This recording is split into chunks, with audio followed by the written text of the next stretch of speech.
Young tiger NTR dual రోల్లో తెరకెక్కిన Devara movie September 27న థియేటర్స్లోకి రానుంది. పాన్ ఇండియా రేంజ్లో రిలీజ్కి రెడీ అవుతున్న ఈ మూవీ ట్రైలర్ తాజాగా ప్రేక్షకుల ముందుకొచ్చింది. ట్రైలర్కి పాజిటివ్ రెస్పాన్స్ వస్తుంది.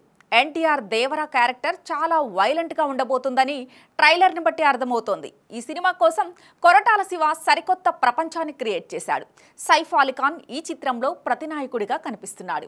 అతని పాత్ర చాలా పవర్ఫుల్గా ఉండబోతుందని తెలుస్తుంది. ట్రైలర్తో మూవీ పైన ఎక్స్పెక్టేషన్స్ పెరిగిపోయాయి. ఖచ్చితంగా ఈ సినిమాతో ఎన్టీఆర్ సోలోగా పాన్ ఇండియా లెవెల్లో తన స్టామినా ప్రూవ్ చేసుకుంటాడని ఫ్యాన్స్ బలంగా నమ్ముతున్నారు.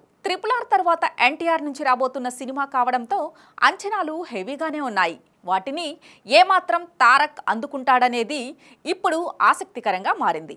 ఇదిలా ఉంటే దేవరా మూవీ సెన్సార్ కంప్లీట్ చేసుకుంది. ఈ సినిమాకి యూఏ సర్టిఫికేట్ సెన్సార్ బోర్డు నుంచి వచ్చింది. పలు యాక్షన్ సీన్స్లో రక్తపాతం ఎక్కువగా ఉన్న సెన్సార్ కట్తో గ్రీన్ సిగ్నల్ ఇచ్చినట్లు తెలుస్తోంది. దేవరా సినిమా నిడివి 2 గంటల 55 నిమిషాలు, అంటే దాదాపు 3 గంటలు. లెంత్ ఎక్కువైనా కూడా ప్రతి ఒక్కరిని ఎంజాయ్ చేసే విధంగా ఈ మూవీ ఉంటుందనే మాట వినిపిస్తోంది.